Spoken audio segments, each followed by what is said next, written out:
संविधान के अनुच्छेद 29 और 30 ने अल्पसंख्यकों को उनके मजहबी और सांस्कृतिक हक दिए हैं ताकि वो अपनी पहचान को बचा सके और अपने संस्थान चला सके, लेकिन आज उन्हीं हकों पर हर तरफ से चोट की जा रही है। हिंदुस्तान में हर वर्ग को किसी न किसी चुनौती का सामना करना पड़ रहा है, मगर अल्पसंख्यक खासतौर पर मुसलमानों पर जो कहर टूटा है वो किसी से छुपा नहीं है। ये लोग सिर्फ अपने मजहबी पहचान की वजह से निशाने पर हैं। संविधान का अनुच्छेद 15 कहता है कि किसी भी नागरिक के साथ धर्म, जाति या किसी और वजह से भेदभाव नहीं होना चाहिए, लेकिन हकीकत इसके उलट है। हालात इस कदर बिगड़ चुके हैं कि hate speech, mob lynching, bulldozer द्वारा घरों को गिराने की घटनाएं, ये दाग दाग उजाला, ये शब गजीदा शहर, वो इंतजार था जिसका, ये वो शहर तो नहीं। लेकिन अगर इस सदन में बैठे हम सभी सदस्य ये ठान ले कि हमें संविधान के मूल्यों को लागू करना है और उसे लागू करने का प्रयास करें, तो वह सुबह जरूर आएगी जिसके लिए लाखों भारतवासियों ने अपने जानों की कुर्बानी दी थी। इकरा चौधरी जी। भारत के संविधान के 75वें वर्ष की चर्चा के मौके पर मैं सबसे पहले संविधान बनाने वालों की दूरदृष्टि को सलाम करती हूँ। एक युवा सांसद के तौर पर मैं अपनी उम्मीदों को संविधान के साथ जोड़कर खास तौर पर ये बताना चाहती हूँ कि आज हमारे देश में पिछड़े, दलित, अल्पसंख्यक समुदाय को किस तरह अपने संवैधानिक अधिकारों और आज़ादियों की हिफाजत के लिए हर रोज मुश्किलों का सामना करना पड़ रहा है। Doctor B.R. अम्बेडकर के कथन से अपनी बात रखना चाहती हूँ। उन्होंने कहा था, मुझे अपने भारतवर्ष पर फक्र है कि जिसके पास ऐसा संविधान है जो लोकतंत्र, समाजवाद और सेक्युलरिज्म को संजोता है। लेकिन आज ऐसा लगता है जैसे संविधान की किताब तो है पर इसे चलाने वालों का ईमान गुम हो गया है। आज हिंदुस्तान में हर वर्ग को किसी न किसी चुनौती का सामना करना पड़ रहा है, मगर अल्पसंख्यक खासतौर पर मुसलमानों पर जो कहर टूटा है वो किसी से छुपा नहीं है। ये लोग सिर्फ अपने मजहबी पहचान की वजह से निशाने पर हैं।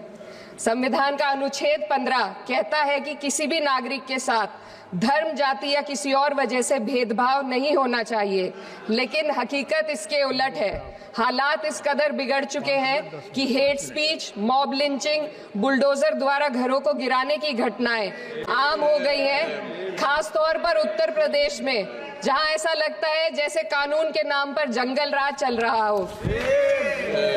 संभल में जो हुआ वो सबके सामने है।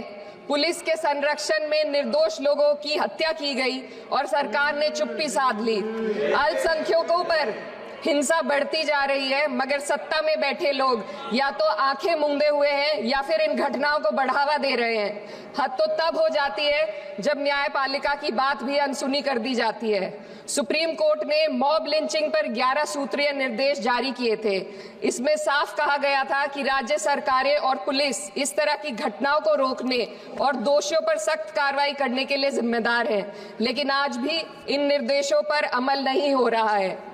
हाल ये है कि मॉब लिंचिंग को रोकने की बजाय सत्ता में बैठे लोग आग में घी डालने का काम कर रहे हैं। उनकी जुबान से ऐसी बातें निकलती हैं जो नफरत को और बढ़ावा देती है। ये अशांति अब इतनी गहराई तक फैल चुकी है कि हमारे समाज के धर्मनिरपेक्ष चरित्र पर गंभीर सवाल उठ रहे हैं। साल की शुरुआत में ही कई राज्यों में दुकानदारों को अपने नाम बोर्ड पर लगाने के लिए मजबूर किया गया। इसे सेहत और सुरक्षा के कानूनों का हिस्सा बताया गया, मगर असल मंशा कुछ और थी। ये कदम खास तौर पर मुसलमान दुकानदारों को निशाना बनाकर उठाया गया ताकि उनकी रोजी रोटी पर चोट की जाए। पिछले हफ्ते मुरादाबाद में एक मुस्लिम डॉक्टर को हिंदू बहुल्य मोहल्ले में घर खरीदने पर विरोध झेलना पड़ा। वजह बताई गई कि इससे मोहल्ले की सामाजिक शांति बिगड़ जाएगी। अब आप ही बताइए, क्या ये वजह सही है, जायज है? असल में ये छोटी बड़ी घटना इस बात का सबूत है कि सांप्रदायिकता को बढ़ावा देने वाले बयान और नीतियां हमारे समाज को अंदर से खोखला कर रही है। उत्तर प्रदेश में यति नरसिंहन ने बेहद घटिया बयान दिया, लेकिन सरकार इन बयानों पर कोई कार्रवाई नहीं कर रही। हेट स्पीच न केवल जनमानस के विचारों को प्रदूषित करती है, बल्कि इससे अब संवैधानिक पदों पर बैठे लोगों को भी प्रभावित कर दिया है। अभी हाल ही में माननीय उच्च न्यायालय इलाहाबाद के माननीय न्यायाधीश ने ऐसे बयान दिए जिसका संज्ञान खुद सुप्रीम कोर्ट को लेना पड़ा। संविधान के अनुच्छेद 29 और 30 ने अल्पसंख्यकों को उनके मजहबी और सांस्कृतिक हक दिए हैं ताकि वो अपनी पहचान को बचा सके और अपने संस्थान चला सके, लेकिन आज उन्हीं हकों पर हर तरफ से चोट की जा रही है। वक्फ जैसे बिल लाकर उनके धार्मिक अधिकारों को छीनने की कोशिश की जा रही है।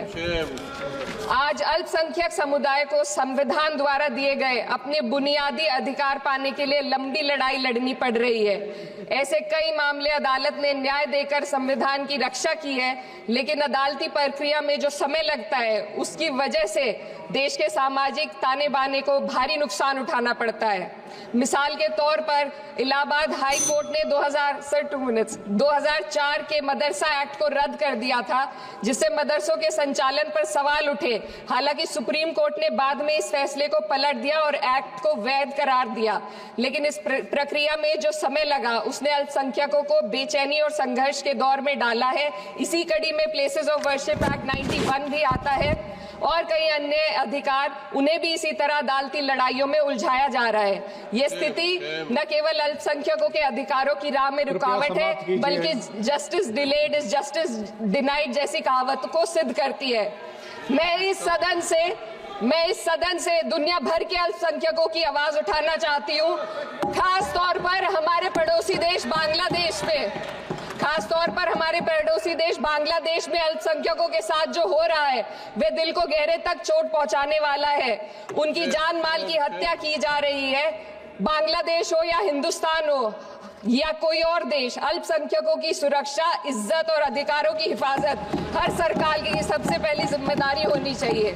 मैं इस सदन से अपने देश के अल्पसंख्यकों के साथ बांग्लादेश के पीड़ित अल्पसंख्यकों की आवाज को एक साथ उठाना चाहती हूँ। ये वक्त की पुकार है कि हम सब मिलकर ये सुनिश्चित करें कि किसी भी इंसान को उसकी पहचान या मजहब के कारण डर कर जीने पर मजबूर ना होना पड़े। जहाँ हक छीने जाते हैं वहाँ अमन खो जाता है। ये बात हर सरकार को समझनी चाहिए। अगर हम सच में अपने संविधान का सम्मान करना चाहते हैं तो हमें नफरत और भेदभाव को खत्म करना होगा।